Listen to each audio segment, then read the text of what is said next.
பாலும் தெளிதேனும் பாகும் பருப்பும் இவை நாளும் கலந்துனக்கு நான் தருவேன் கோலம் செய் துங்க கரிமுகத்து தூமணியே நீ எனக்கு சங்கத்தமிழ் மூன்றும் தா. கடவுள் டிவி நேயர்களுக்கு ரேகாமணியின் அன்பு வணக்கம். இன்றைய தினம் குளம் வெட்டிய விநாயகராக விளங்கக்கூடிய திருப்புன்கூர் திருத்தலத்தில் வீற்றிருக்கக்கூடிய விநாயகரை பற்றி தெரிந்து கொள்ள இருக்கிறோம். புங்க மரம் அதிகமாக நிறைந்த பகுதியாக இருப்பதால் இந்த பகுதி திருப்புன்கூர் என்கின்ற பெயர் பெற்றது. தேவார பாடல் பெற்ற அற்புதமான திருத்தலம் இந்த திருத்தலம். தேவார மூவர் என நாம் போற்றக்கூடிய அப்பர், சுந்தரர், சம்பந்தர் மூவரும் பாடல் பாடிய அற்புதமான திருத்தலம். பொதுவாக நந்திக்கு நாக்கு இருக்கும், ஆனால் இந்த திருத்தலத்தில் இருக்கக்கூடிய நந்திக்கு நாக்கு இல்லை. துவார பாலகர்கள் நிமிர்ந்த நிலையில் எல்லா திருத்தலத்திலும் வீற்றிருப்பார்கள். இந்த திருத்தலத்தில் சற்று தலை தாழ்ந்தபடி வீற்றிருக்கிறார்கள். நந்தனாருக்காக சிவபெருமான் நந்தியை விலகச் செய்த அற்புதமான திருத்தலம் அல்லவா இந்த திருத்தலம். நந்தனார் என்கின்ற ஒரு அடியவர் அந்த திருத்தலத்தில் வாழ்ந்து வந்தார். சிவபெருமானை வணங்க வேண்டும் என்கின்ற ஆசை, அதுவும் தில்லைக்கு சென்று வணங்க வேண்டும் என்கின்ற ஆசை. அதற்கு முன்பு இங்கு திருப்புன்கூர் திருத்தலத்தில் வீற்றிருக்கக்கூடிய எம்பெருமானை வணங்குவதற்கு அவர் வருவார். ஆனால் தான் இருக்கின்ற அந்த சமூகம், அந்த சூழலை சார்ந்து தான் அந்த திருக்கோவிலுக்கு செல்வது தகாது என்று தன்னையே அவர் ஒதுக்கி கொண்டார். ஒவ்வொரு நாளும் கோவிலுக்கு முன்னாடி வந்து நிற்பார். இறைவனை வணங்கணும்னு ஆசை, ஆனால் நந்தி மறைக்கும். கோவிலுக்குள்ளே போயும் இறைவனை வணங்க முடியலை. வருத்தத்தோடவே ஒவ்வொரு நாளும் திரும்பி போவார். அப்படி கோவிலை வலம் வந்து செல்கின்ற பொழுது இந்த சூழல் எப்படி இருக்கிறது அப்படின்னா, கன்றை கட்டி போட்டுட்டோம் அப்படின்னா தாய்ப்பசு எவ்வளவு துடிக்கும். அந்த தாய்ப்பசுவினுடைய துடிப்பை போல ஒவ்வொரு நாளும் நந்தனார் வருவார். சிவபெருமானை சந்திக்க முடியாமல், வணங்க முடியாமல், வழிபட முடியாமல் அந்த வருத்தத்துடனே சென்று விடுவார். இப்படி அந்த திருக்கோவிலை சுற்றி வலம் வருகின்ற பொழுது அந்த கோவில் பக்கத்தில் ஒரு சிறு பள்ளம் இருந்தது. அந்த பள்ளத்தை பார்த்த உடனே இவருக்கு என்ன தோணிச்சு அப்படின்னா, இந்த இடத்துல ஒரு திருக்குளம் வெட்டினா எப்படி இருக்கும், வருகின்ற பக்தர்கள் எல்லாம் நீராடுவதற்கு வசதியாக இருக்குமே அப்படின்னு சிந்திக்கிறாரு. நமக்கெல்லாம் அந்த சிந்தனை வருமா? பள்ளம் இருந்தாலும் பார்த்துட்டு பார்க்காம போயிடுவோம் இல்லையா? இல்லை யாராவது தடிக்கு விழுந்துருவாங்க அப்படின்னு பெரிய மனசு இருந்தது அப்படின்னா அந்த பள்ளத்தை என்ன பண்ணுவோம், கொஞ்சம் மூடிட்டு போயிடுவோம். இந்த ரெண்டு செயல் தான் நாம் செய்வோம்.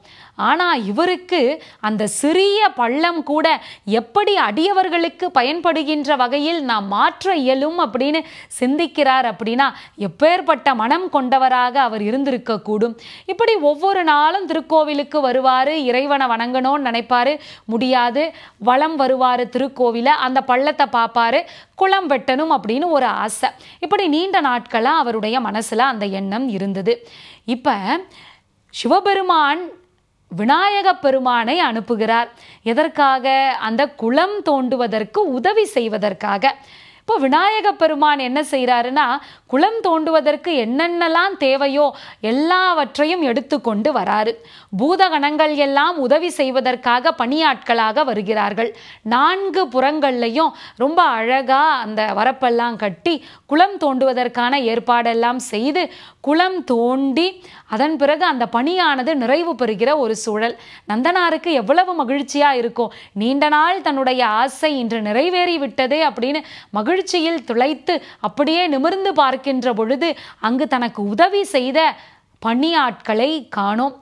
உதவி செய்ய வந்தவர்கள் விநாயக பெருமானும் பூதகணங்களும். இப்போ அவருடைய கனவில் சிவபெருமான் தோன்றி நிகழ்ந்ததையெல்லாம் சொல்ல அவர் மிகவும் மகிழ்ந்தார். சிவபெருமான் தன்னுடைய அன்பிற்காக தன்னுடைய மகனான விநாயக பெருமானையே அனுப்பி வைத்தாரே என்கின்ற மகிழ்ச்சி அவருக்கு. இப்போ திருக்கோவிலுக்கு வந்து இறைவனை வழிபட முடியவில்லை என்பதால் நந்தியை சற்று விலகி இருக்குமாறு செய்து, என்னுடைய பக்தன் நாளை போவான், நந்தனார் வந்திருக்கிறான், அவனுக்கு என்னுடைய அருட்காட்சி தெரிய வேண்டும் என்பதற்காக நந்தியை சற்று விலகி இருக்க செய்தார். கொடிமரமும் அப்படியே தான் விலகி இருக்கும். அந்த திருக்கோவிலில் இது ஒரு சிறப்பு. இப்போ தில்லைக்கு சென்று இறைவனை வழிபட வேண்டும் அப்படின்னு நந்தனாருக்கு ஆசை. ஆனால் திரும்பவும் நாளை போவேன் நாளை போவேன் அப்படின்னு தன்னுடைய மனதை தேற்றிக் கொண்டு அப்படியே இருந்து விடுகிறார். ஒரு நாள் எப்படியாவது இறைவனை சென்று சந்திக்க வேண்டும் அப்படின்னு தில்லைக்கு புறப்பட்டு வந்து விடுகிறார்.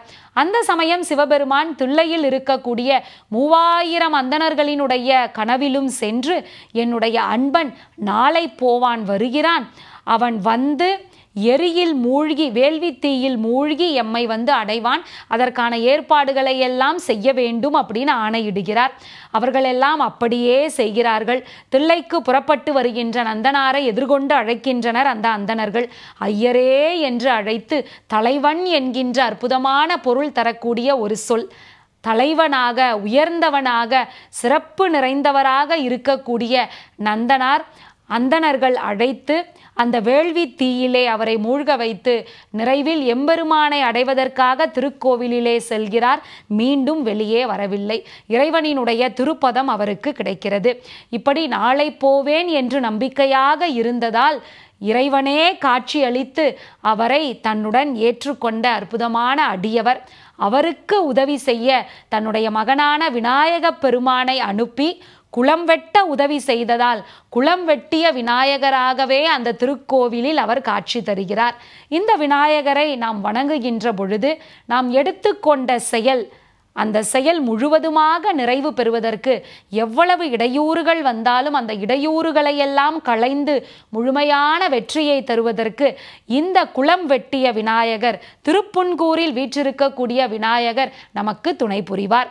மீண்டும் வேறொரு தலத்தில் வீற்றிருக்கக்கூடிய சிறப்பு வாய்ந்த விநாயகரை பற்றி நாளைய தினம் தெரிந்து கொள்வோம். அதுவரைக்கும் உங்களிடமிருந்து விடைபெறுவது ரேகாமணி. நன்றி, வணக்கம்.